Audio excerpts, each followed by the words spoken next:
Thank you so much, Ashley. Thank you, Cerise and Joan, for joining me this evening. I am super excited to be talking about this topic today because, my goodness, I mean, fear has been such a catalyst in my life. And yet, I have been thinking lately, we just sort of assume that fear is a necessary part of life, that it's part of being human, that it's a basic core emotion. But I'm starting to wonder if that is actually true, if it is natural for human beings to be in fear. So I'm excited to dive in and welcome everybody out there in Facebook land or on our YouTube channels later. Welcome. Happy to be with you this evening. So we're going to dive right in. And when we do, if you could please let us know your name and where you are tuning in from, and also something that you're excited about working on. So we kind of set a nice high bar for the discussion today. So Cerise, I want to begin with you. Well, I want everybody to answer the same question, and that basically is, what is your history with fear? What is your relationship with fear? How did it begin and how did it evolve over time? Cerise? Sure. Thanks, Kay. And my name's Cerise Rusich. I am in New Jersey, in Tenafly, New Jersey right now, at Aura Wellness Center, which just opened, soft opening this week. And so what am I excited about working on this? I'm excited to be at Aura, and, being in a community and growing a community in the area, to be supportive to individuals' awakenings. So that's what I'm very excited about right now. My history with fear, though, has significantly evolved from when I was a child. I was brought up with a lot of with a belief system that was heavy with, masculine beliefs and about being strong and not showing emotions and not showing fear. So I buried and suppressed any of those feelings that I had growing up to put on a good front and to be strong for my younger sister, to be strong for my family. And as the years have progressed, I've recognized, how important having a healthy level of fear could be. For example, when I have 3 children, but when they were young, having a healthy fear of the water so that they, I thought it was really important for my kids to know how to swim, but also have respect for water. I mean, everyone's, heard you can drown from like a glass of water. So it was that, and having kids definitely changed things for me. From a fear perspective, because being an individual and then being responsible for other human beings definitely shifted, and wanting to make sure that they were healthy and good and strong, and then also the fear of losing a loved one evolved for me as I grew and evolved. But then also from a spiritual perspective, as an adult and learning more about spirituality and understanding emotions, making sure I tuned into my body and the feelings. So like walking down a dark alley and tuning in, is this safe, and having that healthy level of fear. Instead of saying, "Oh, I'm powerful. I'm fearless," and doing things that might not be the smartest things to do. So I think basically what I'm trying to say is it's evolved significantly for me from being a young child to today. But making sure it's in check. I think too much fear is not good, and too much fear is not good, and not enough fear isn't good either. So it's trying to find that balance, I think, is important, and that's what I'm striving for and working on. Okay. Can you remember a time when maybe you were out of balance with that and you were overwhelmed by fear? What kinds of situations might put you into that unbalanced state? Um, I think unbalanced was when when one of my kids would be really sick and have, spiked fevers and, and having that fear, as a parent and being, doing the right thing. And also having this balance of knowing that the human body is designed to heal itself, but also these belief systems of doctors and hospitals and medicine and and trying to make the best and smartest decisions, for my family. So yeah, I remember a few instances where I've had to, where I've been overwhelmed with fear, and and it was always in the situation of my children, and really trying to make the best decisions, because there doesn't seem to be a book for moms that really helps them. And making these decisions, they're hard to do and they're hard to make, and you're responsible for other lives, and that's a big responsibility. And and so I would talk to lots of different people and get opinions, but I've also found that because of the difference in belief systems that so many people have, there's a lot of push, for medicines and traditional, Western medicine. But I've also had a lot of success, and I do follow a lot of Eastern medicine beliefs. But there's a disconnect, with a lot of people. And, are you negligent as a parent if you're following, some of those Eastern or complementary medicines? And so I've struggled a lot, and I was in several, situations where, I would question, am I making the right decision? Am I being the best parent? Am I doing the right things for my children? Are they healthy? Are they strong? Am I doing the best that I can for them? And, it's one thing about, me following certain, beliefs that I have, but then, pushing those beliefs on my children, is where that, push and pull comes from for me personally. Yeah, I mean, I can certainly relate to that, and also feel like a lot of women can relate to that as being one of the major sources of fear in our lives, but certainly it's not the only one. Ash, and I want to chime in on that a little bit more later, but first I'd like to hear from Ashley. Ashley, tell us all about your relationship with fear. Oh, I'm so excited. My name is Ashley Phoenix Cologne, and I'm located in the Sedona area. One of the things that I'm really excited about what I'm working on right now is a code of ethics course for light workers to help us kind of create safe spaces for our communities and our clients. So more to share about that at a later time. And Mm. I have a long history with fear. It's something I'm actually fascinated by. And, for me, growing up, fear was a very, very powerful emotion that drove a lot of how I navigated the world. So sometimes, to no one's fault, I sometimes was put in situations where I had to be extremely hyper vigilant about the space around me. And so I learned through that fear how to create safety for myself. I learned how to people please, to ensure that there wasn't some sort of repercussion, or harm that came to me or my loved ones. I also learned how to become like basically codependency and a striving for perfection, like to the point where the fear of failing or the fear of making a mistake would kind of keep me almost in a paralysis and afraid of any type of action in any direction.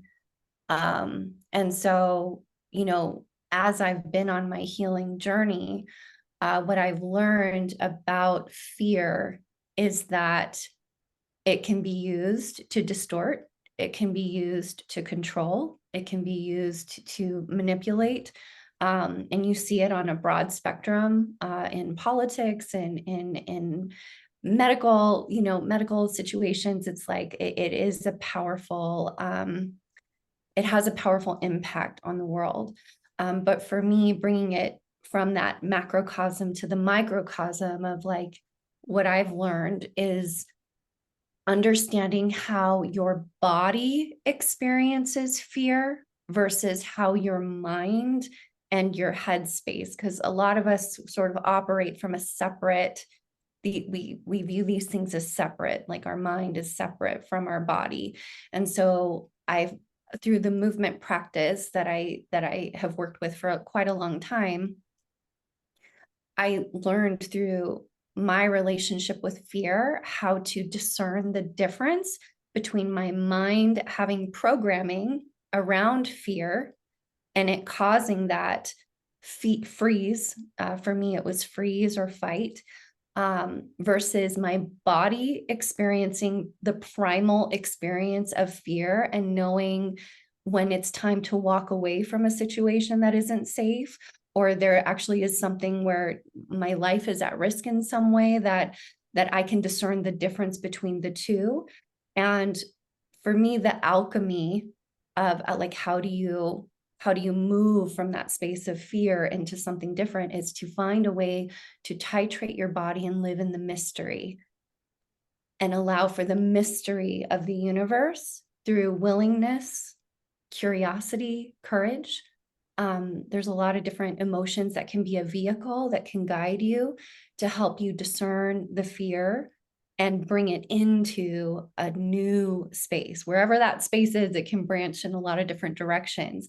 But that's been my personal process, and what I've witnessed in others that I've body read for or done movement for. I've observed in the, I can only speak to the more feminine inclined bodies, but I've observed with women in particular, fear, anger, disgust, shame. Those are often the emotions that get trapped in the body because we haven't necessarily been given permission to express those emotions freely within our spaces.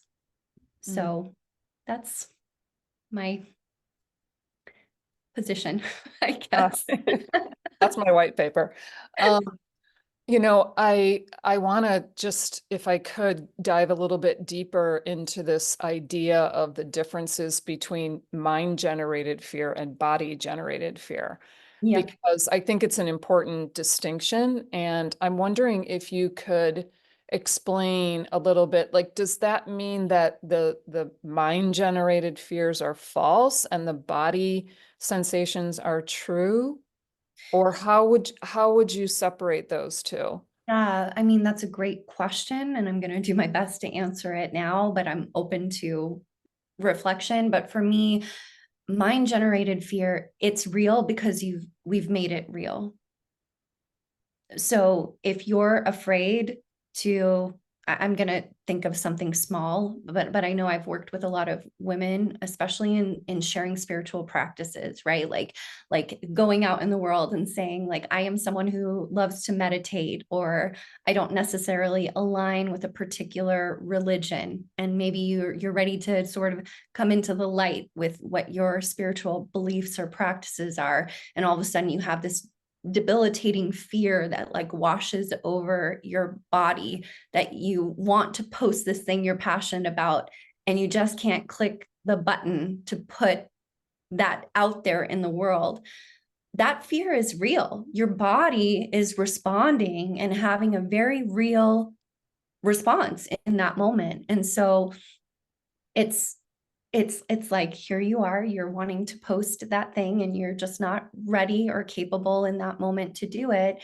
And it's like, how do you allow yourself in that moment to ask yourself some questions? So for me, the question that I ask myself in a moment like that is, what is real and true? What is real and true? Am I going to die from posting this? No. Okay. Did I maybe have a past life where I perhaps died for posting or for saying something that caused a reaction, that maybe that's where it's coming from? is that something I want to heal in this moment by pressing that post button?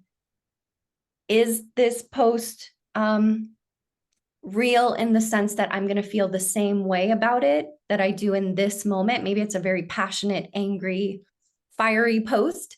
Am I going to feel this way 24 hours from now? Am I going to feel this way 3 months from now? And if I don't, am I willing to come forward in my community and say, hey, I changed my mind. I felt this way at this moment, but now I've reconciled and now I feel different. It's like, for me, I have to use my mind to help my mind walk through the door of a created fear, wherever it came from, so I can live in the now, the present moment that guides me to whatever's real for me. Maybe it's, I'm going to sleep on this post for 24 hours and decide if this is something that I still am feeling that I'm ready to post. It might be click, or it might be, actually, I'm not ready, but I'm taking note of the desire. And now, where is the desire going to guide me? But all of that is actually the intention of all of that thinking and logic is to actually bring my body to a titrated space that I can discern the difference between being in danger, like there's a tarantula, I don't know, a poisonous snake in the room. I like tarantulas. Or if it's like, or if it's something that's been created from programming. A perfect example is like, spicy subject, but vaccines, like that was a huge manipulative. It was something that happened from the government with the shutdown and all of this fear. And a lot of choices were kind of made from that fear. There's no judgment in which way people went in regards to it, but it really was a moment for the collective to look at fear as a powerful tool that can divide us, inform us, show us how to discern for ourselves. Like that moment in history has allowed for us to learn so much about the collective and how we navigate fear messaging and the experience of fear within the body. And I think we're still processing that moment in time. Yeah. I mean, that instance in particular was huge, but social media in general, I feel like, has given us such an incredible opportunity to examine some of those deep-seated fears we have about expressing ourselves and being seen, and the ramifications of the things that we want to say. So it's like a big classroom. Very, very interesting. Thank you. Joan, can you please share with us who you are, where you are, and what you think about this topic? Yes. So I am Joan Advent, and I'm in the Richmond area on the East Coast. And I want to share that I am excited about a new course of study that I'm feeling called to share, which is around money, which a lot of people carry fear around. And it's called Money Mastery. And I bring it up in part because a significant portion of my relationship with fear in my life has interwoven with my financial life, not unlike many people. So I want to just name that. And I have appreciated everything that's been shared so far. And there's a couple of things I want to say. So as someone who, like, my first way to meet the world is through my emotions. A powerful emotion like fear has been very impactful in my life. And there are people who I would say are more likely to relate to life, whether it's through their reasoning capacity or through their will. But for me, as someone who is more of an emotion type, reconciling with the fear in my life, which has been profound and very significant, kind of throughout the arc of my life, particularly in the beginning. And I was thinking about your example, Ashley, related to the coming out publicly and speaking your truth as it relates to your spiritual truths or nature. And I was remembering, actually, in this very space that I'm sitting in now, my first experience of being invited to come out in a public way to participate in someone's online forum. And I was preparing to be interviewed. And the morning I woke up, I felt like I was going to the gallows. I mean, literally was completely immobilized in my body with fear, and knew I had this commitment to do this interview. And so for me, fear has often been a portal into my healing and my liberation. And so I had the space to take the time to go into the fear and to clear it, to let my body just release, because I come from the lens of having been clinically trained that when emotions like that come up, particularly if we have a history of trauma in this life or in previous lives, it is our system's natural attempt to clear or to heal, because our body and our psyche and our soul all know how to heal themselves and are always in an effort to do that.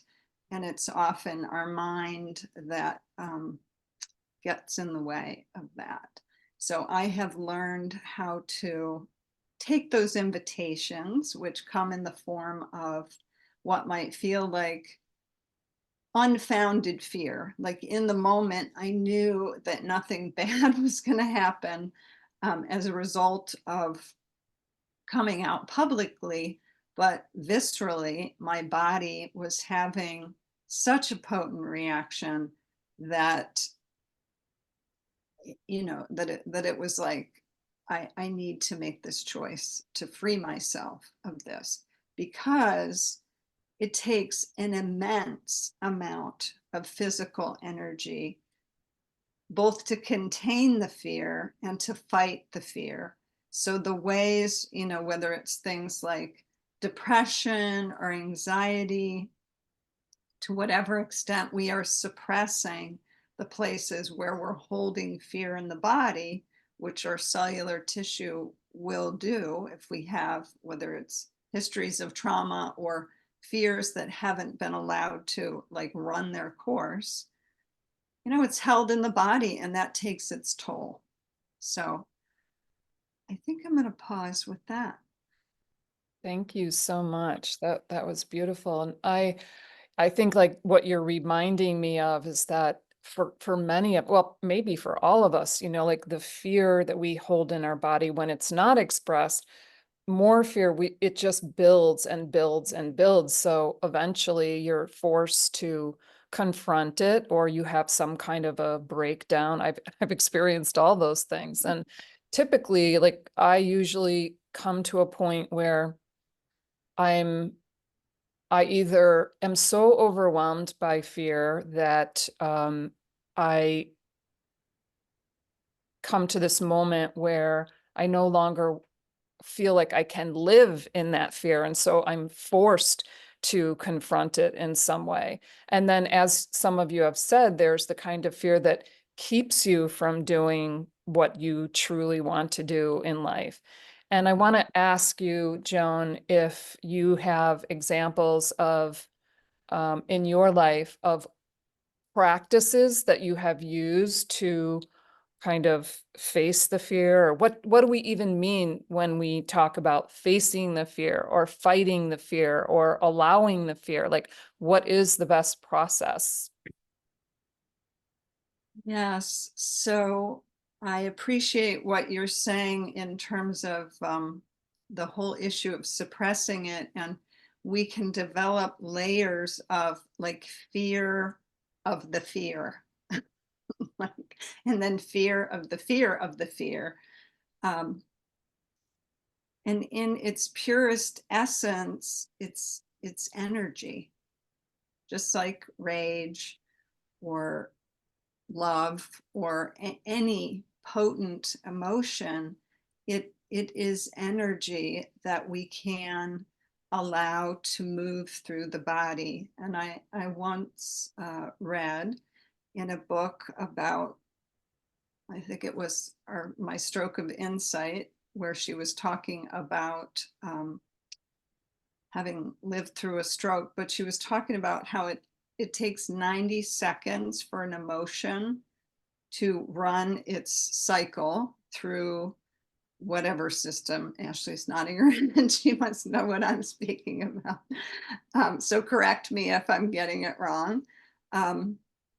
So that idea, like for 90 seconds, like I can tolerate anything for 90 seconds. And if it is going on longer than 90 seconds, it's like there's a way in which I am feeding it, or I am like fomenting it and kind of keeping it running.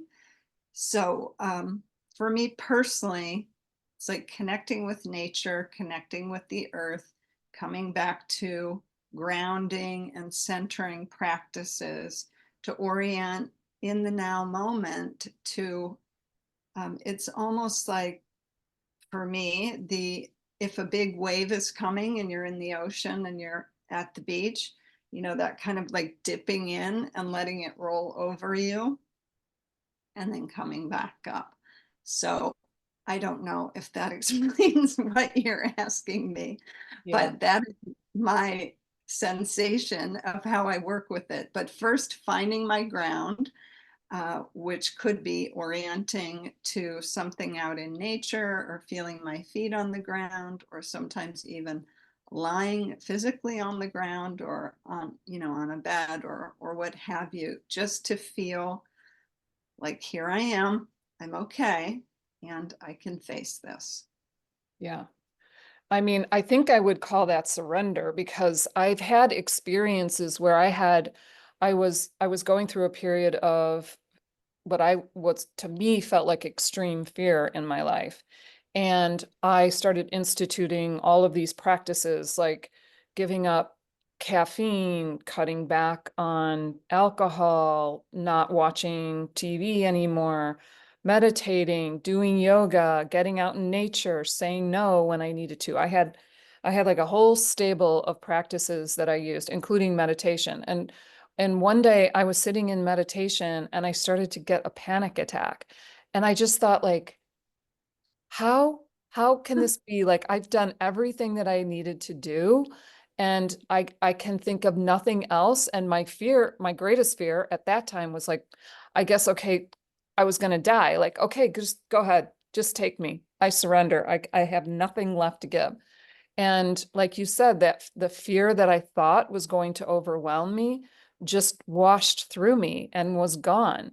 And it wasn't just that was it, then it was over for me, but that became this practice of surrender.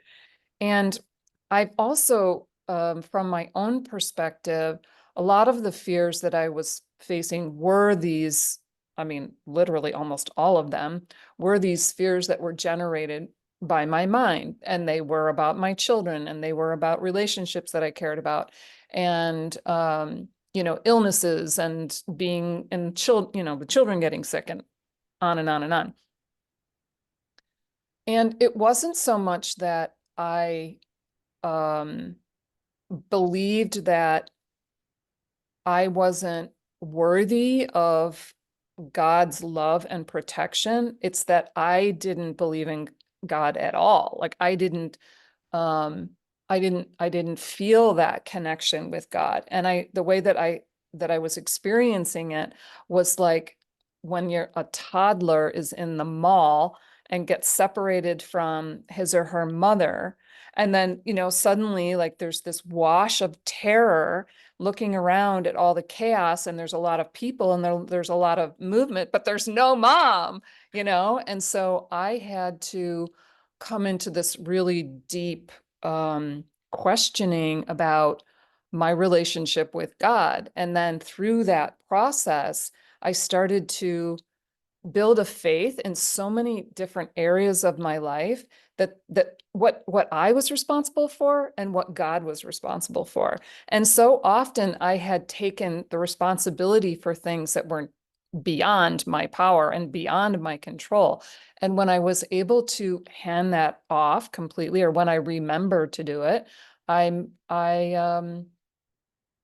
can, relax into the mystery, as Ashley referred to it, and coast on the waves. And it's not like you don't want bad things to happen. You don't want bad things to happen, but you're not wasting this beautiful, precious space in your mind thinking about things and worrying about things that aren't actually occurring at the moment. So anyway, I just wanted to throw that out there. Cerise, can you share with us a little bit about some of the practices that have helped you? Sure, happy to. And these are somewhat recent practices too. There are two that in April, I sat Vipassana for 10 days, which is a meditation. And the meditation is scanning your body for sensations. And these sensations are representing, emotions and belief systems that need to be released. And so during the 10 days, you're taught how to do this, and you're meditating for 10 to 12 hours a day. They're waking you up at 4 o'clock in the morning. And so that practice, this Vipassana meditation, has helped me significantly with, releasing emotions, including fear. So that's one. The second, a friend, actually, Joan was there. A few of us were at the Jersey Shore, and one of our mutual friends, Beth, introduced this spiral clear your shit approach, which combines so many different modalities. It has to do with muscle testing and Chinese medicine, and tapping, and as a way of really getting to the core of some emotions that are stuck in your body and being able to release them. And so I have been learning this spiral technique as well and working on it. And they say, the author of the book, Dane Thomas, has talked about, it taking, for him 3 years of clearing his emotions on a daily basis to have these massive transformations in himself. So I'm still pretty early on this path, but it seems to be working really well. And I've actually been, sharing it with others, and they seem to be having some really powerful releases as well. So I definitely know that it works, and I'm on this journey of working with both the Vipassana and the spiral for myself. That's awesome. We'll make sure to put the links to Vipassana and also to the book that you're mentioning in the notes.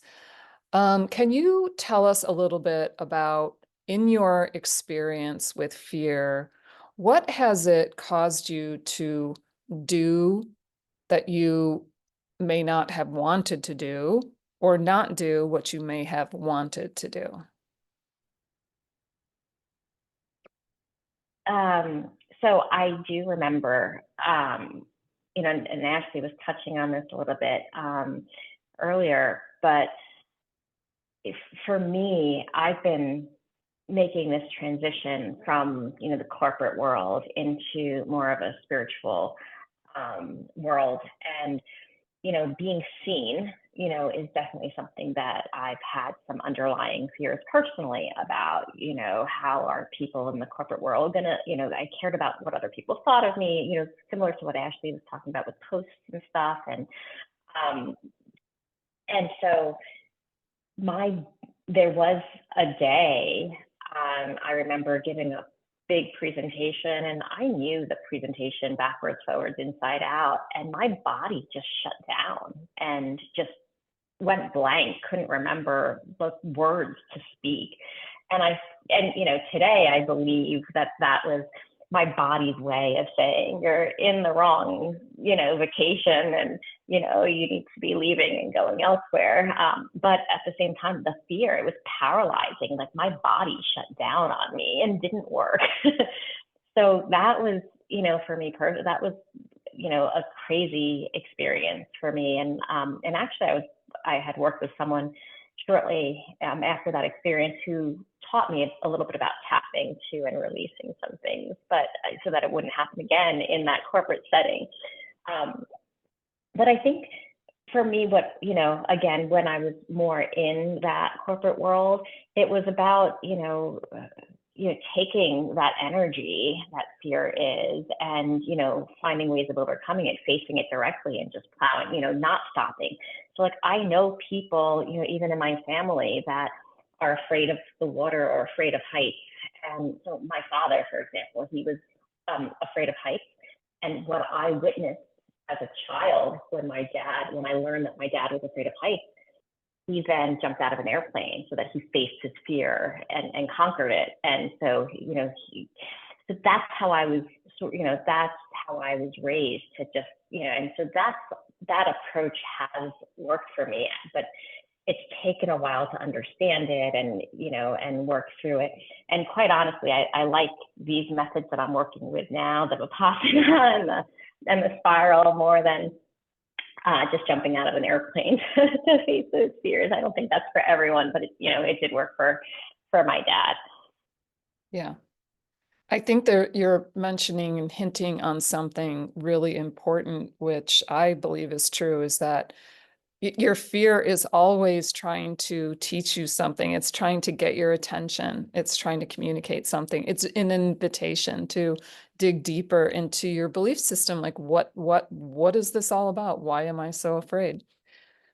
So, Ashley, can you talk a little bit about why it's important to confront our fear? Like, what this has the potential to gift us? Yeah. I feel like, you know, I'm not an expert on fear. I just can speak from being a human.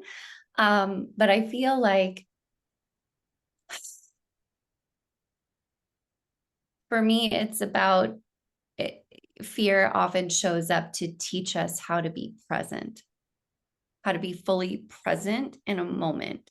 And so I was reflecting on what we were all sharing here. And, you know, when we're talking about the logic of fear, I find that a lot of the time it's because we're living too far in the future, or we're living too far in the past, that it's not that we're not actually living in the present moment. We're so afraid of what the outcome will be that we're not present. But fear in the body, a legitimate primal experience, like primal, we forget, I find, as humans, that we have primal physical bodies because we are here on this earth, just like elephants and giraffes and kittens, you know. And so for me, there are certain emotions that are actually like coming from a very, very primal space where it's a life-threatening situation, or we're seeing something that is causing us to want to react to it. And for me, like that in that realm, it's actually about learning how to take care of ourselves. It's like that is a primal information that is guiding us to a decision that is, you might call it self-preservation, but really it's about safety, and it's about taking care of ourselves, to thrive, to survive, to, you know, continue to have this human experience. And I believe we really are souls, and our soul is desiring a human experience. Like, we were called here because the soul was curious about emotion, emotional intelligence, understanding that life, even in the present moment, like when we're talking about pulling into presence, it's not about balance. You know, like I was just having a conversation, for those of you who know Jenny Glick, she's an amazing spiritual leader. And so we were having a conversation earlier today about this titration, this swing, right? Like, so I'm talking about this space in the middle of mystery, and then we're talking about fear or terror or like some of the other emotions that exist within the fear realm. And for me, on the opposite side of that is surprise. You know, if you think about, if you have a present, someone's gifting you a present, you have actually the same body impulse sometimes as fear. Like, what is it? I'm so excited. I'm so curious. But there's like an element of joy that's buoying at it and supporting it. While fear, there's other energies. It's different for different people that's kind of buoying it. And so for me, like, if you think about it, we're not trying to walk, even someone walking on a tightrope, they're teetering between the two to find the balance, but the balance is only a millisecond, you know. And so I feel like sometimes we as humans think that we're coming here to this planet to find balance, neutrality, but I would argue that we're actually trying to find wholeness, and that we're actually trying to find how to titrate, like Joan was talking about. Like it is true, when we are in a healthy relationship with our emotions, they typically only last 90 seconds. I've seen women dance through 5-minute songs and go through 10 powerful emotions, but that emotion was released through the safety of the song, you know, or whatever is real and true in that moment. So for me, it's about allowing yourself to kind of surrender, like you were saying, Kay. It's kind of going with the flow of the moment, but not getting too stuck one way and fighting the current, and not too much in the other. And eventually you do find that balance again until the next wave comes. And it makes me think of a Yogananda teaching of, you know, why waves? Like, why is this a thing, this disruption, this emotional imbalance that like happens within our reality, like with fear, for example? And it's like, sometimes the waves just need to crash into itself to remember it's a part of one source, that we're all a part of a collective consciousness. And so we create the friction, we create the cosmic drama, or whatever you want to call it, just so we can remember that we are one and we are love, and we are actually one source. So I kind of went topsy-turvy, but hopefully I answered your question. Yeah, and that actually leads me into my next question, but I'm going to pose that for Joan, if you don't mind. And what I want to ask is, given that humanity is evolving as a whole into higher dimensional reality, where the dense magnetics can no longer play out, is fear something that we will eventually not experience? Well, I have some thoughts on that. And before I kind of answer that directly, I want to name two things that have been coming to mind which feel connected. And one was related to Ashley sharing about that continuum where surprise or excitement might be on one end, and then the very real intense feeling of fear on the other. Casey Baker, who is a teacher of women's public speaking, one of her core teachings is around the sensation of fear in the body as we prepare to speak publicly. And her teaching is that that sensation is actually the sensation of your power. That it is that feeling of power when that sense of intensity is rising, that it is that kind of coming out to meet the situation or to meet the audience. And along with that, I was thinking a word that keeps coming through is the word risk, and wondering about, because when I think about like assessing risk and stepping in to take action and protect, it is traditionally something that has been kind of correlated with the masculine or the divine masculine. And so I'm wondering, like in those moments that whether it's a man or the masculine or like the mama bear instinct kicks in, is it fear? Like I'm questioning. I don't necessarily know the answer to that. Is it fear or is it instinct? You know, they're assessing the risk, they're seeing the risk, but I don't know if it's fear. Maybe it is, or maybe it's something else. Maybe it's something else. So to come back to your question about will it be necessary? I'm not, again, I don't have my oracle hat on or my crystal ball, but my best intuitive guess is that it certainly won't be necessary in the way that we experience it now. And I would imagine that it may have some connections to those other facets as it relates to our primitive nature and how it lives in a 3D world of risk, or in a, you know, in a world where we can create.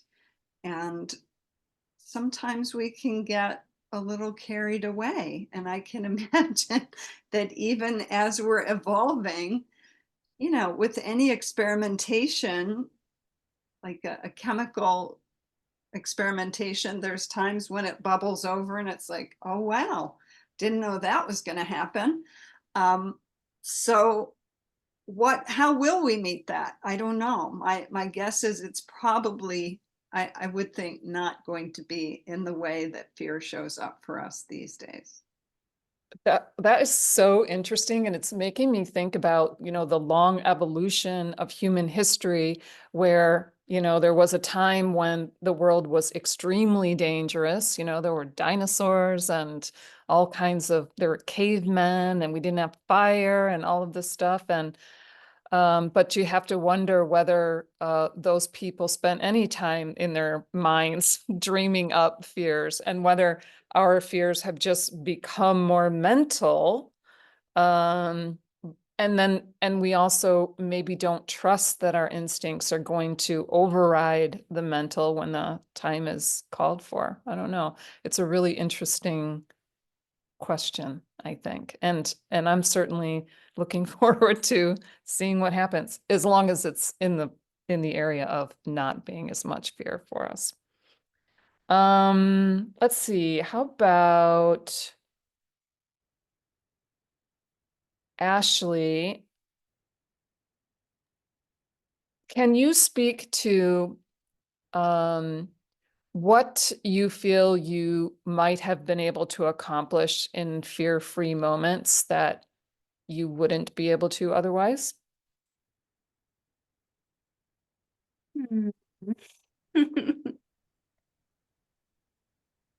Oh, that's a good question. It's hard because I'm not sure I can honestly answer it, because there's a part of me that feels, you know, that there's a reason for everything. So those moments that, like, I find for myself, words don't always teach, experiences do. So those moments that I've had where I've been paralyzed with fear have taught me something, oftentimes resilience. And so if I hadn't have experienced fear in that moment, then I might not have attained that pearl of wisdom of resilience. I just had an interesting experience where I was traveling alone for a work trip, and my flight was canceled. And that's never happened, where it was delayed for not 1 day, but 2 days. And I had a moment of complete fear where I felt trapped. I felt alone. I found when I did wander out into the city that I did not personally experience it as safe. That primal mode of like, wow, everything's a dark alley at the moment. and um, but I also learned a resiliency from that experience. But I certainly had to process my feelings. I had to be present with what was coming up for me. And then I had to calm myself down to a place that I could make good decisions, for myself in that moment. And ended up understanding that the God, the universe, like that experience was actually because I had work to do there in my spiritual practice. There were things that just needed to happen. And that was the answer that I got. So for me, I'm grateful for the moments that actually, because I learned from them. And I don't have any regrets about that. Were there some hard lessons? Absolutely. And also I feel like there's something in this conversation about fear and control. Because to me, sometimes there's some hand in hand there of like, I was thinking about, I think it was Joan, where you were talking about this inquiry about, the risk assessment. But I wonder, like, as a mother, and you're witnessing something scary happen with your child, I wonder if it's actually because you are feeling the fear of something that is in your protection, that you're meant to uphold the life of this child. And so you're feeling their fear, and the risk assessment is, regardless of anything else, I am taking my child out of that situation. And so I would say that that's a courageous risk assessment. To me, is a courageous moment when you're intervening with something that you've taken responsibility for in some way. And I think that that can be manipulated into control and holding on too tightly to the reality that we understand, et cetera, et cetera. But I wonder if the purity of the moment is actually not self-sacrifice. That feels a little too dramatic, but it feels like a moment of serving the collective in some way. I'm not sure. Anyway. Oh my gosh, yeah. This topic is so juicy. I feel like we could be here all night, and I'm so curious about this. I'm wondering, do you remember the Marianne Williamson quote about our fear not being about being seen, but about how powerful we are? And that kind of reminds me of what you're saying. And I think there's also this element of not being able to trust ourselves, that we're going to receive the guidance that we need when we need it, and that we will be pressed into action by our instincts and our training and our guidance when necessary. And most of the fears that we encounter especially about children, are about trying to prevent those things from happening. And that certainly is out of our control. Most of it is out of our control. So let's see, Cerise, I wonder if we could close today's session with you. And can you tell me, just from your personal point of view, what do you feel is the opposite of fear? And maybe I'll ask you all this.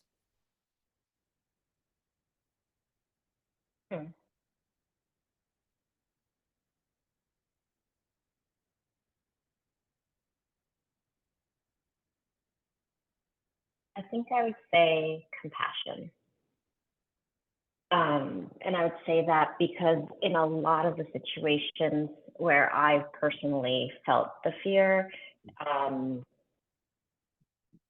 compassion from others has helped me come out of it. And so, in situations with children, situations with, in work situations, in being seen, yes, I'm going to go with compassion. That's beautiful. Ashley, what do you think is the opposite of fear?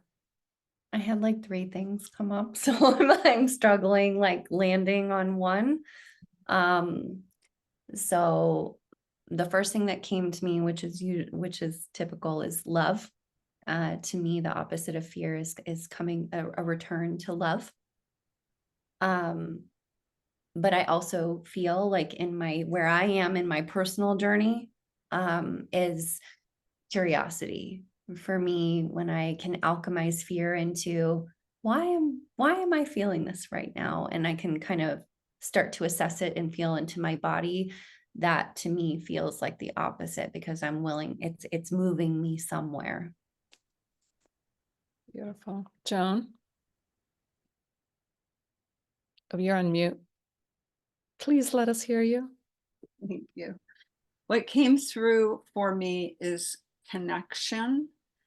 And it is whether it's me feeling connected to God, me feeling connected to myself and my own resources, or me feeling connected to others.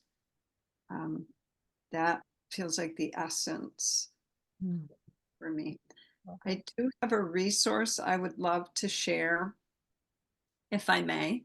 It's a book that I read a very long time ago, probably 30 plus years ago, when I was walking through my journey with fear, and it was written in the 50s. And it's an allegory, a Christian allegory, called Hind's Feet in High Places.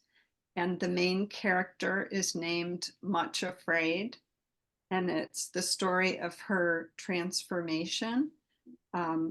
And that has been, ever since I got the questions to prepare for this, has been like coming through, like it feels like an important resource just to name, because it's a very touching and powerful story. So Beautiful. Thank you. I guess I would originally, when I thought about this question, I was thinking that the opposite of fear for me, I also thought of love, but I also, faith comes in really strongly for me, that no matter what, I'm going to be okay. We're all going to be okay, no matter what. That is my true faith. But beneath that, I think is the essence of where that ultimate safety comes from. And that to me is God. And I would have never thought that I would be a person who could say something like that. So first I had a fear that I didn't believe in God. Then I had a fear of actually saying that I believed in God. So I'm facing my fears today. Thank you all so much for being here and discussing this important topic. It's been such a beautiful evening to share with you guys. And please put any of the resources that you've mentioned in the Facebook thread, and also we'll make sure to put them on my YouTube channel, which all of the panel chats can be found there, and future ones as well. So thanks everybody for joining us, and good night. Thank you. Thank you, Kay. Thank you.